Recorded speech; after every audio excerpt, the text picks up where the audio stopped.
rasa-rasa dari nasional seperti rendang misalnya, dan mereka mencoba membuat kombinasi rasa-rasa tersebut dengan tetap memasukkan mie instan. Dan kita tahu bahwa dua merek yang paling terkenal ini berbentuk mie, dan itu adalah yang berasal dari tepung, dan tepung tersebut tampaknya belum bisa diproduksi di Indonesia, mayoritas adalah impor bahan bakunya.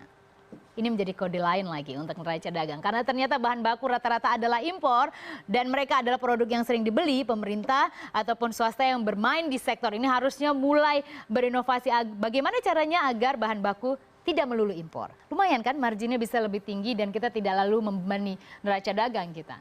Baik, pada posisi pertama dan kedua mie instan, pada posisi ketiga adalah pertumbuhan jangkauan konsumen 14,9% adalah Royco, masih penyedap. Tiga tertinggi seluruhnya berdekatan sekali dengan produk olahan MSG, tapi ternyata paling favorit di Indonesia.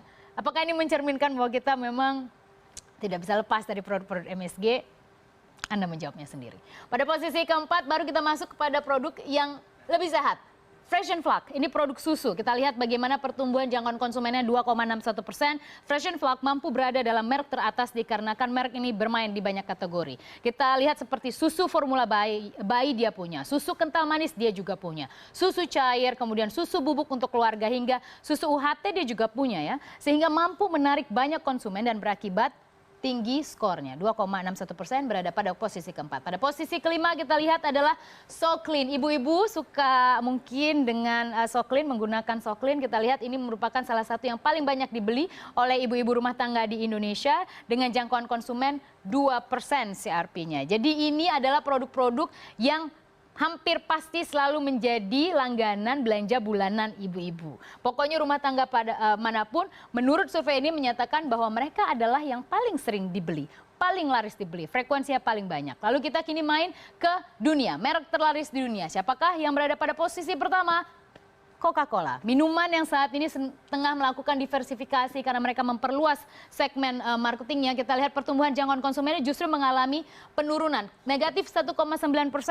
Terang saja kinerja Coca-Cola juga tidak sebaik 10 tahun yang lalu karena kita tahu bahwa ternyata memang produk gula rafinasi terlalu manis kemudian menyebabkan obesitas. New York, salah satu negara bagian di Amerika Serikat, sudah melarang Coca-Cola untuk diedarkan di New York, dan kita tahu bahwa Coca-Cola sendiri saat ini sudah memiliki strategi lain, melakukan sebuah diversifikasi apa maksudnya perluasan produk. Mereka mulai masuk ke minuman-minuman berenergi.